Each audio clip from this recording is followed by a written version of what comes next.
Allez, merci d'être là avec nous sur Boursorama. Nouveau numéro de Valeurs Ajoutées. Aujourd'hui, on vous reparle de l'inflation et surtout, et ça c'est nouveau, de son impact sur les différents secteurs de l'économie. Bonjour Nina. Bonjour David. Alors la question auquel personne n'a de réponse, donc je vous la pose quand même, mais voilà, c'est important, c'est de savoir, question $1 million, si l'inflation qu'on voit, ce retour de l'inflation aujourd'hui, savoir si c'est vraiment très transitoire ou pas, où et quand ça va atterrir, cette espèce de bosse d'inflation. D'ailleurs, si c'est une bosse, c'est que ça va atterrir. Vous ne croyez pas trop au caractère passager transitoire de l'inflation? Exactement. Ça ne veut pas dire que vous croyez à une hyperinflation non plus. Alors tout à fait, c'est vrai que notre vue chez Tikehau a été depuis le départ de mettre en avant le fait que l'inflation n'était peut-être pas si transitoire que ça, qu'elle pourrait durer finalement plus longtemps qu'initialement prévu, en tout cas par les marchés, et qu'il y avait vraiment des facteurs structurels assez forts qui venaient donc en soutien d'une hausse de l'inflation. Voilà, mais ça ne veut pas dire encore hyperinflation, ça veut dire nouvelle norme d'inflation un peu plus élevée que celle qu'on a connue dans le passé. Exactement, c'est tout à fait ça. C'est vrai que quand on regarde finalement et qu'on revient un petit peu en arrière, on peut voir des facteurs qui sont assez forts. C'est le cas, et on l'a évoqué à plusieurs reprises, de la démographie, du vieillissement de la population, du fait qu'on a une population en âge de travailler qui a atteint un pic en 2012 et qui est plutôt en baisse. En parallèle, on a des économies qui ont tendance plutôt à se tourner vers moins de mondialisation et donc de moins s'approvisionner en main-d'œuvre et en production à l'étranger, ce qui aurait plutôt tendance à faire monter les prix. Exactement. Et si ces pressions inflationnistes demeurent et perdurent trop longtemps, l'impact que ça a sur les marchés, c'est qu'on sait que les banques centrales, Fed et BCE, devront réagir. Elles n'auront pas le choix. Même en y allant timidement, il faudra quand même qu'elles réagissent. Exactement, et d'ailleurs on le voit déjà depuis quelques semaines, elles ont vraiment mis en avant au début de l'année le caractère transitoire de l'inflation. Aujourd'hui c'est beaucoup moins le cas, et donc effectivement on s'attend à des politiques monétaires qui seraient beaucoup moins accommodantes à l'avenir. Ce qui peut évidemment impacter au global les marchés. Après, si on regarde quel effet sectoriellement peut avoir ce surcroît d'inflation? Encore une fois, on ne parle pas d'une inflation à deux chiffres comme dans les années 80, ce n'est pas ça le sujet. Mais voilà, ce surcroît d'inflation, il y aura des gagnants, il y aura des perdants sectoriellement. Exactement. En fait, on a souvent tendance à aborder l'inflation d'un point de vue plus macroéconomique, l'impact sur les politiques monétaires, etc. Ce qu'on vient de faire là pendant 2-3 minutes. Mais c'était un préambule, c'était important de le faire. Exactement. Mais il faut aussi prendre l'inflation d'un point de vue plus fondamental. Plus microéconomique, plus entreprise. Exactement, puisqu'elle pourrait effectivement avoir des conséquences assez majeures sur notamment les marges des différentes entreprises. Et c'est quelque chose qui est assez fort, qu'on commence déjà à voir aujourd'hui. Et donc, comme vous dites, il y aura des gagnants, il y aura des perdants. Et on est toujours dans cette optique de plus de dispersion sur ce segment-là à venir. Alors, les secteurs pénalisés, Nina, si on les passe en revue, qu'est-ce qu'ils ont tous en commun?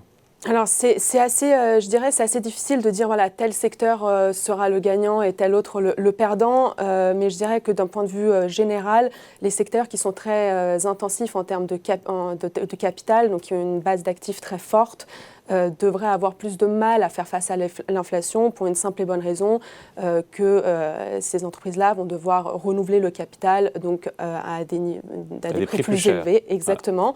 Voilà.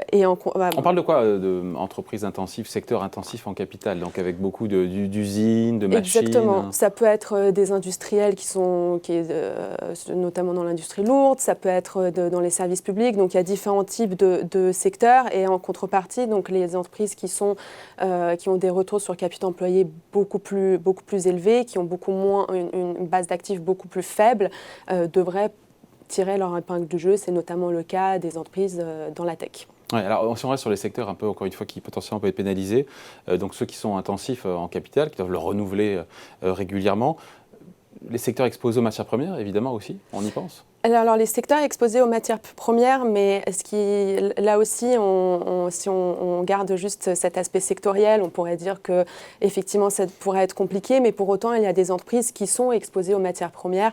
Je pense notamment à Constellium, qui est un fabricant d'aluminium, dont le coût de production est très dépendant de l'évolution du prix de l'aluminium, qui est de l'ordre de plus 60% depuis le début de l'année, mais qui pour autant arrive à faire face à l'inflation puisqu'ils ont des contrats avec les clients qui ont des clauses d'indexation et qui leur permettent de protéger les marges et de faire face à l'inflation. Donc c'est difficile, encore une fois, de faire de généraliser les secteurs et il faut vraiment regarder au cas par cas. Bon. Et sur les autres secteurs, il y en a d'autres comme ça qui viennent à l'esprit, je ne sais pas moi, les services aux collectivités, pourquoi ? Parce qu'il y a de l'endettement, je ne sais pas, et qui dit inflation plus élevée, dit taux d'intérêt plus élevé, et donc dette à refinancier plus cher. Exactement, et puis il y a aussi l'aspect que c'est des secteurs qui sont souvent assez réglementés, donc avec des marges de manœuvre qui sont plus faibles pour les entreprises. Bon, au-delà des secteurs qui vont en pâtir, il y a les secteurs qui vont bénéficier, vous l'avez dit, il y a la technologie, la tech, pourquoi la tech bénéficierait d'une inflation potentiellement plus élevée ? Alors, je ne dirais pas qu'elle bénéficierait forcément, mais en tout cas, elle pourrait faire face à l'inflation plus facilement que les secteurs qui ont une base d'actifs. Puisque c'est des entreprises qui ont assez peu d'actifs finalement. Donc, un besoin c'est le miroir des entreprises qui ont beaucoup de capital. C'est ça ? Exactement. Après, on peut aller plus loin aussi et puis typiquement citer des entreprises qui ont un pouvoir de fixation des prix assez élevé. Le pricing power, vous allez me dire le luxe, évidemment, c'est ça quoi. Alors, il y a le luxe, mais pas que. Un sac Chanel, même s'il augmente de 5%, les clients sont là, ils suivent et ils achètent, c'est ça ? Exactement. Alors, effectivement, il y a le luxe, c'est un exemple qui est assez souvent cité, mais pas que. On peut les trouver aussi dans le secteur des consommations de base. Et là, encore une fois, on va avoir une dispersion qui est assez forte. Consommation de base, on parle de quoi, par exemple ? On va parler, par exemple, de Coca-Cola, qui justement donc, a une image de marque très, très, très, très forte, où on a plutôt l'habitude, quand on rentre dans un supermarché, assez systématiquement de se pencher sur la canette de Coca-Cola, et qui donc, typiquement, le genre d'entreprise qui pourrait faire face à une hausse de l'inflation.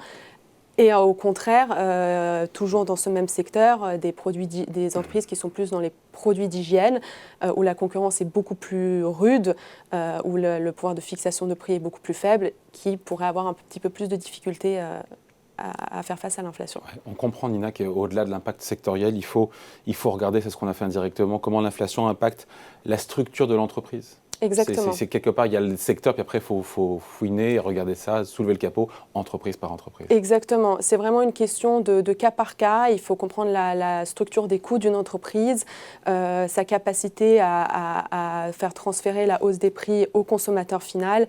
Et donc, c'est vrai qu'il y a des tendances un peu globales qu'on a évoquées, donc fixation des prix, intensité du capital, etc.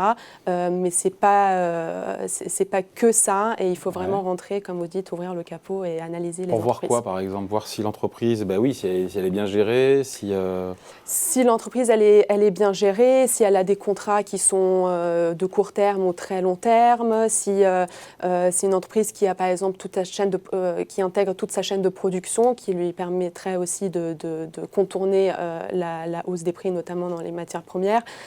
Donc c'est vraiment beaucoup de points auxquels il faut être vigilant en regardant les entreprises aujourd'hui. Voilà, l'inflation qui a un impact, évidemment. Il y a des gagnants et il y a des perdants, sectoriellement et surtout entreprise par entreprise. Merci Nina. Merci David. Nina Majstorovic, donc, et Valeurs Ajoutées revient la semaine prochaine sur Boursorama.